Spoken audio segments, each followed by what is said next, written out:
Welcome back, ladies and gentlemen, to another video. Today we will look at how I actually scale our bigger eco brands with demand gen and YouTube. Because, after a certain point, when you've maxed out Facebook ads and shopping ads and your search setup is top notch, you want to look for the next scaling potential. And there's quite a lot of opportunity with demand gen and YouTube. If you nail it, it's super difficult to nail it properly, but if you can get it right, it is a huge growth factor for your Google channel. But before we dive into how it works exactly, let's do some myth busting first, because there's a lot of misinformation out there on how to run YouTube ads in general, if you should run it in the first place, because it seems to be like this, especially like this year and last year already, like a lot of advertisers, a lot of agencies and a lot of brands as well see YouTube ads as this holy grail and like this completely untapped thing that nobody does yet. And it's true, not a lot of people do it, but there's a reason why, right? So let's look at some myths first. So first of all, YouTube is not like Facebook at all. So YouTube is a mix of, a social media platform, true, but it's also, YouTube is actually the second biggest search engine, right? So after Google, YouTube is part of Alphabet, part of Google basically, but YouTube is also a huge search engine, right? Because you can basically look for different stuff, how-to videos, education videos, entertainment videos, whatever you want to look for, right? But that makes it quite a different platform compared to Instagram, Facebook, TikTok, whatever. And that also makes it quite different for advertisers. So we have a lot of different opportunities there, which we will check out later on and how you can use it. But it also means you cannot directly use your Facebook creatives one-on-one for Google. You can do it for the start to test some things, but ideally down the line, and if you want to get the most out of it, you have to understand Facebook is not YouTube. And YouTube is not Facebook. So you cannot take your creatives one-on-one and expect the same kind of results, because it's not the same thing. It's not the same platform. That said, you can certainly and definitely, after you have maxed out Facebook, right, and you know what works, what offer works, what angles work, you can definitely take that as your foundation and build on that basically and just tweak it slightly for YouTube. But yeah, why is YouTube different? Like we said, it's also a search engine. So people use it more intent-based, you can say, instead of like interruption-based, like Instagram, right, where you just scroll for entertainment or whatever. It's different, but that's good for advertisers. And also like the attention span is slightly higher, because again, you come here for like a different purpose. And also like, for example, the first couple of seconds on an ad, depending on the ad type on YouTube, you cannot even skip. So that's a huge benefit as well. And generally speaking, it's just like a very different platform overall. But yeah, we will check it out later on in a second. Then the next thing, wrong campaign setup. And that's actually probably one of the biggest myths. Because again, a lot of advertisers think it's like this crazy untapped thing that you can get this insane ROAS on YouTube, right? Because nobody does it yet. And it's like a very unique platform, which is absolutely not the case. And you always have those things, right? Because you see those like screenshots on X or Instagram or even like LinkedIn, and people flex with their YouTube stats because it's like this hot thing this year. And don't get me wrong, you can achieve huge spend on YouTube.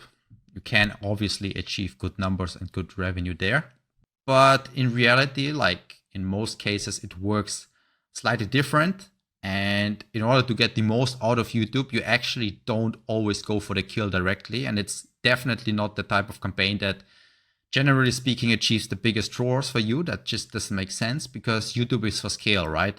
You can get a lot of reach quite cheaply, good cost per traffic. Yeah, for the CPM you pay, you get actually like really, really good quality traffic. Like we said, it's intent-based. That said, it works better more in the top mid-funnel, right? Upper mid-funnel section. That's where you get the most out of it. And there are better campaigns like PMax, or also like your Facebook ads, where you can actually like optimize for the highest ROAS. So that's a big misconception and super important to understand. But that's also something I will show you in a second, how it works and how we usually do it effectively. And then, yeah, the typical stuff, right? Not testing enough creatives, just trying with 1, 2, 3 videos that worked well on Facebook, and then like, yeah, it's not working. Or also like testing it improperly, where you just have a very small budget. You don't give it enough time, because also YouTube takes some time and data in the beginning. It's quite different than Facebook as well. With Facebook, you can achieve a lot of traction really quickly, right? Especially once you're out of the learning phase, or you have like a lot of data in general already. You launch a new campaign, you test some creatives, it's super quick, right? YouTube takes some time and data, so you should look at it on a bigger time frame at least, and give it some time. And that's also why it's not for everyone, right? Because you need a certain level of budgets, which we'll also check out later. You cannot just start randomly with like $20 a day. Ideally, like to test it properly, you need a good daily budget, and then you need to give it some time and observe the data basically. So that's the last step, right? You underestimate the data feedback loop from demand gen. So like how long it takes, and also how to look at this data, which I will show you today. That said, let's look at our core strategy. I will just give you a quick and simple overview today on how it looks like in terms of campaign structure, creative system, and how to scale that. In another video, another time, I might even show you one of the campaigns. Maybe not, we will see. All right, so campaign structure, quite simple. Like I said, we definitely have a top mid-funnel campaign that focuses on stage 2 and 3 primarily in the, if you look at this, 5 stages of customer awareness, right? So it's more like problem solution aware, bit top mid-funnel, works really well. And then we have our lower funnel campaigns where you can also work with YouTube demand gen or a PMax with assets and no feed. Something I really like a lot as well, quite sophisticated or often overlooked, but I will show you as well. And then we focus more on like stage 4, stage 5, retargeting as well, right? From that campaign, website visitors that didn't purchase and so on. But yeah, basically there we like to use a demand gen, like I said. So cold audiences, basically you have quite sophisticated targeting options with YouTube ads and demand gen. And that's also where it's different compared to Facebook ads, right? Facebook ads, like the media buying part is rather simple, you could say. Obviously you need to know how to structure it properly, and there's still a lot of skill involved. But in terms of targeting, it's usually like CBO, right? Or like broad targeting.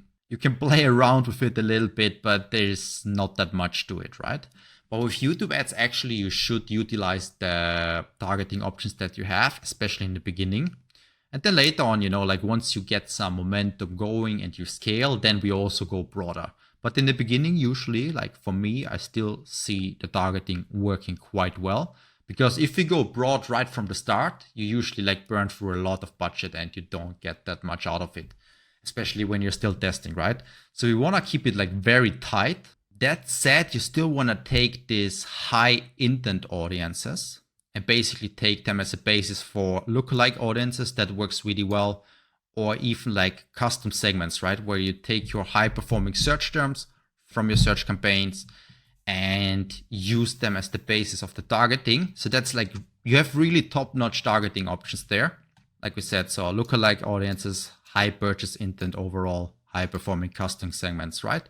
So that works really, really, really, really well. I like to take that as a basis. And then again, later on, we can go broader. And once you have some data, your broad targeting also works quite well on YouTube. But in the beginning, it can lead to a lot of wasted budget. And a key point of this whole thing is you don't optimize for a perfect ROAS for those type of campaigns. The goal is really drive qualified traffic and awareness. And awareness, you know, is usually like that loose term. It doesn't mean much. And usually it means like bullshit traffic to your site that doesn't do anything. As we said, qualified traffic, quality traffic, but we don't aim for a high ROAS here. And that's where a lot of eCom brand owners, a lot of advertisers get it wrong, right? We think often in very simple terms like, oh yeah, this campaign doesn't have a great ROAS. Let's pause it. This campaign has a great ROAS. Let's scale it, right? But the bigger your brand grows, the more channels you utilize, the more campaign times you utilize, and the more everything is interconnected to each other. You cannot put it in isolated buckets like that, right? You cannot look at your Facebook campaigns like this and be like, oh, it has a great ROAS, let's scale. And Google, oh, it has a slightly worse ROAS, let's downscale here, right? Look at those two channels alone. Basically fuel each other quite a lot, right? So it's very stupid and a very simple-minded way of thinking if you just look at the ROAS of each campaign and be like, all right, that ROAS downscale. It becomes way more complex if you start to utilize different campaign types for different funnel sections. And it's super important, right? Because like stage 2, stage 3, those type of campaigns, doesn't matter if it's on Meta or on Google, those type of campaigns actually fuel proper growth, right? Because if you just focus on stage 5, stage 4 at best, you will hit a ceiling sooner or later, right? It's not possible for you to continue to grow endlessly if you just want to like get the most out of this lower funnel segment, because everybody wants to be there. It's super competitive and it becomes more and more difficult to scale just focusing on that. That means for those top mid-funnel campaigns, we look at other metrics as well, not just ROAS. Obviously, we will keep an eye on it, but there are way more important metrics as well that we need to consider in order to actually check the effectiveness of this campaign on the overall growth of the business, revenue, profit down the line. And then, of course, we have our more conversion-focused demand gen, or like I said before, PMix with assets, no feed. We like to separate that sometimes depending on the niche, depending on the product. You can also have like a PMix with feed and assets, right? But yeah, there it's definitely more conversion oriented. So now we want to go for the kill. Now we focus on stage 4 and 5 plus retargeting. So now we want to maximize the ROAS here, right? Keep it quite efficient. And all these warmed up audiences that we developed here, we want to get to the purchase there now. So quite simple, capture demand, scale profitably, right? So think of demand gen or like our upper funnel part as your discovery engine. Like we said before, it's intent based. So it's very good for discovery, for getting qualified traffic at that stage. And then you have your lower funnel campaigns, PMX, search, demand gen, whatever it is as your conversion amplifier, right? So there we want to go for the sales and good ROAS. Right, then quick look at the creative system. That's obviously not my core expertise, so I just want to quickly touch base on it and repeat some of the things that we mentioned. So it's quite different than Facebook. Like we said, intent-based marketing, usually the longer videos perform quite well. You're in a different state of mind than YouTube compared to TikTok, right? You're like learning, evaluating, discovery phase, looking for a solution to your problem. The attention rate is slightly higher. You usually cannot skip ads within the first 5 seconds, depending on the ad type, of course. That's also a benefit because you can open a bit slower. Obviously, the hook is still super important, right? You still only have like 3 to 4 seconds usually, but still it's different and you can use that for your advantage. All right, and that's pretty much it. And then obviously you need to test a lot, new hooks, iterate on your high performers, cut the low performers. And the same like with Meta, obviously the creatives scale, right? Not the media buying, not the targeting. It's quite important for YouTube, and obviously you need a really good structure, and you need to really understand how to evaluate your top funnel campaigns and the effectiveness of those. So it's super important. But of course, like cannot scale if the creatives are not really performing that well, right? Or if your offer is shit in the first place, right? Then whatever you do on the ad side of things will never work. Offer first, fundamentals first, then the creatives, they help you to scale, and the structure just makes it possible. So you cannot fix a broken system with your media buying or your targeting. And that applies to every type of campaign, by the way. Data and optimization framework, super important because like I said before, it gets misunderstood very often because now you're not just looking at the ROAS anymore, right? Which is quite simple, black and white, easy. But at that scale, at that stage, where you have multiple channels, multiple offers, funnels even, different customer awareness stages with the top mid funnel, you cannot just look at the ROAS, right? That's not how it works. But that's also why it becomes more complicated and way more tricky. And I will show you here at which metrics we will look at in order to see how effective the ads actually really are. It's not easy, but I will show you in a second. Most important thing, like I said before, is you do need to consider it takes at least 2 to 4 weeks in order to test it properly. You cannot just launch something and it just takes off on day one. Doesn't work. You need at least 2 to 4 weeks 50 plus conversions. You need to get there quite quickly as well in order to actually see something working. And that's also why you need quite a decent budget for YouTube in order to make it work. You cannot just start with like 20, 30 bucks a day, 50, 100 bucks even. Like that's not enough, right? You need at least 250 kind of, in my opinion, the minimum budget, depending on your product, the niche as well. But that's generally speaking, as a rule of thumb, the bare minimum. Below that, it's very tricky because then you just don't gather enough data. Ideally, you have maybe 2 ad groups, keep it simple, test some things, and you have at least like 3, 4, 500. Then you see some traction coming in very quickly as well, right? But that's the minimum budget. And that's also why I said before, YouTube is not the holy grail, right? It's not for everyone. It's definitely not beginner friendly. You need to have everything else nailed properly and dialed in order to make YouTube work. Otherwise, you can burn a lot of cash very quickly and easily. All right, so at which metrics do we look now if ROAS alone is not enough? So first of all, at the beginning, we have click-through rate and view-through rate, early soft metrics right after the launch, just seeing like how it develops, right? Is the ad actually interesting? Do people click? Do people view the ad? Then later on, once we get some traction and some momentum going, we also definitely look at engaged view conversions and view through conversions, basically seeing like where our ad was relevant throughout the customer journey, right? Where did we have valuable touch points that led to a conversion or a purchase basically later on? So that's way more important already than just the click-through rate. So that's not just a soft metric anymore. So now we actually see, right, okay, like this ad actually worked and contributed to a purchase later on, right? Here, for example, engaged view conversions. User will watch plus 10 seconds of your ad and convert within 3 days. So that's quite interesting, right? So we know, all right, seems to work. And then last but not least, I like to look at the quality of the traffic, of course, because once we start to scale YouTube with a decent budget, we get quite a lot of traction, quite a lot of traffic, bit more upper funnel, right? So I actually want to look at a lot of different metrics basically, and I want to evaluate the quality of the traffic. So I use Shopify backend, GA4, and just check different things, right? Like, okay, they click, they're on the site. What do they do now? Like, what's the bounce rate? Like, how long do they stay on the site? How do they navigate on the site, right?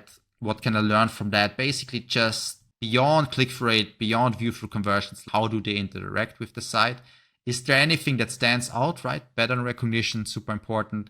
So you can optimize for the soft metrics and increase the overall output. That's the goal. So we don't optimize for ROAS here, but we want to get good quality, interested traffic in so we can optimize for higher output later on.